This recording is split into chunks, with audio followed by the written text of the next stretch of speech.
নমস্কার বন্ধুরা, সাবিত্রী রান্নাঘরে স্বাগতম। আমি আজকে বানাচ্ছি দই পটল। রেসিপিটা একবার দেখে নিন। এখানে আমি 5 পিস পটল নিয়েছি। পটলগুলো খোসাগুলো আমি ছাড়িয়ে নেব হালকা হালকা করে।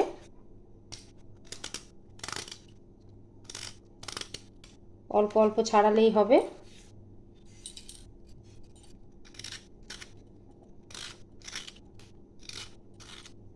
তিনটে শিরা ছাড়াচ্ছি। খোসাগুলো ছাড়ানো হয়ে গেছে। এগুলো একটু কেটে দিতে হবে, দিয়ে একটু ফালা করে দিতে হবে যাতে নুন ঝালটা ঢুকে যায়।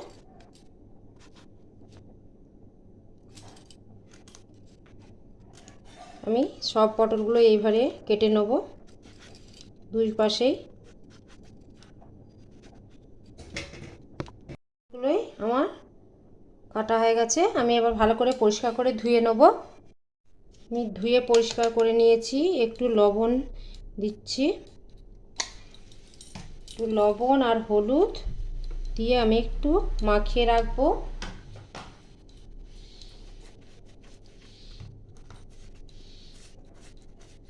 একটু মাখিয়ে রাখলে একটু নরম হয়ে যাবে।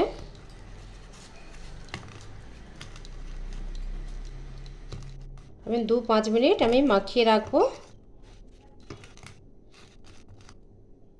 একটা পেস্ট বানাচ্ছি।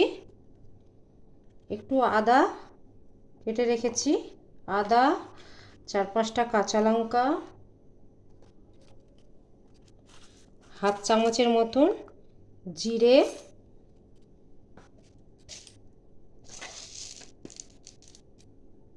1 চামচের মতন ধনে দিয়ে আমি একটু জল দিয়ে পেস্ট। আমি আর একটা পেস্ট বানাবো। 8টার মতন কাজু দিচ্ছি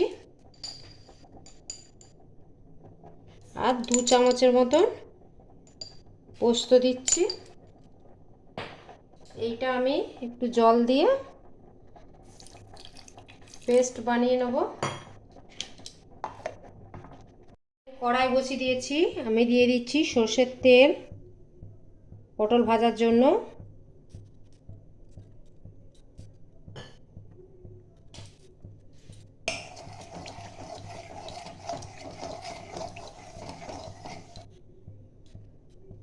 একটু তেলটা গরম হবে।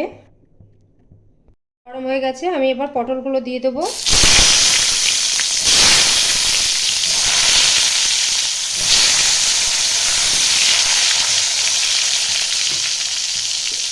আমি একটু ঢেকে দিচ্ছি। পটলটা লাল লাল করে ভাজতে হবে।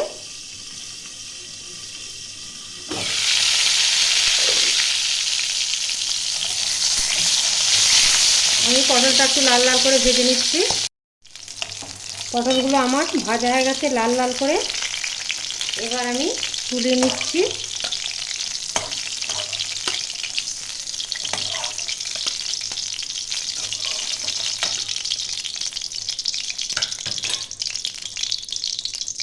এই তেলের মধ্যে দিয়ে দেবো একটা শুকনো লঙ্কা,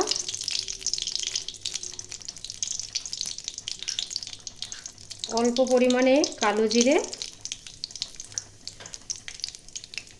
এবার আদা জিরের যে পেস্টটা করে রেখেছিলি ওইটা দেবো।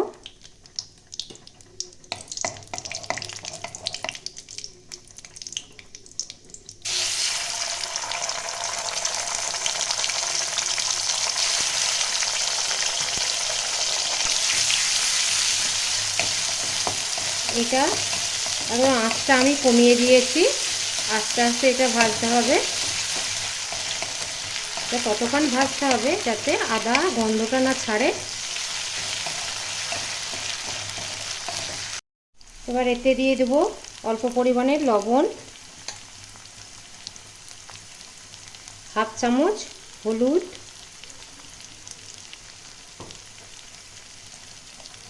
হাফ চামচ কাশ্মীরি লঙ্কা,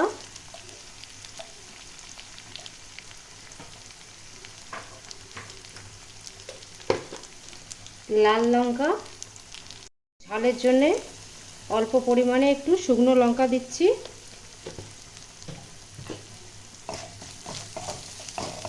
এটা একটু ভেজে নেব।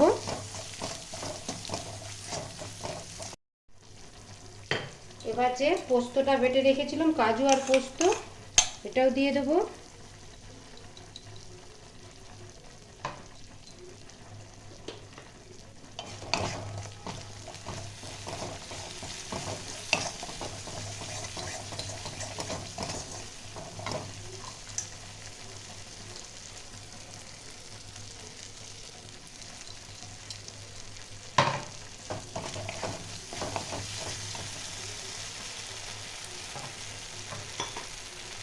একটু পোস্ত ধোয়া জলটা দিচ্ছি।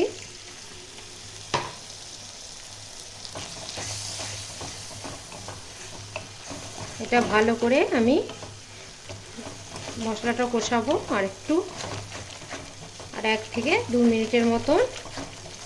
আর আঁচটাকে কিন্তু একদম মিডিয়াম রাখতে হবে।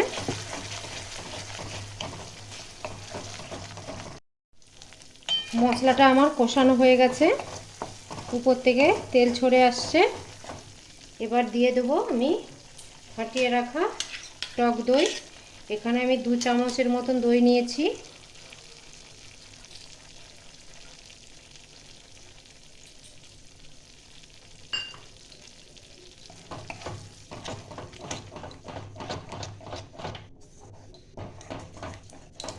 এইটাও একটু ভালো করে নাড়িয়ে চাড়িয়ে নিতে হবে।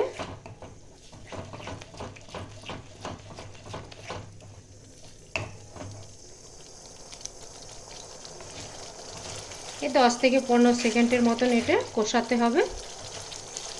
15 সেকেন্ডের পর আমি পটলগুলো দিয়ে দিলাম।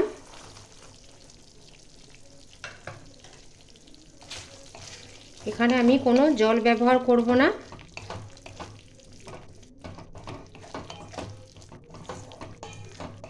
এটা আমি নাড়াচাড়া করে 1 মিনিটের মতন ঢেকে রাখবো, আঁচটা একদম কম করে।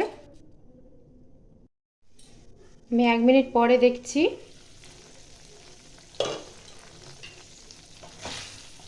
দেখুন কত সুন্দর কালার এসছে। এই তরকারিটা নিরামিষ হলে কী হবে, কিন্তু খেতে খুব দুর্দান্ত হয়। একবার নিরামিষের দিনে অবশ্যই বানিয়ে দেখবেন,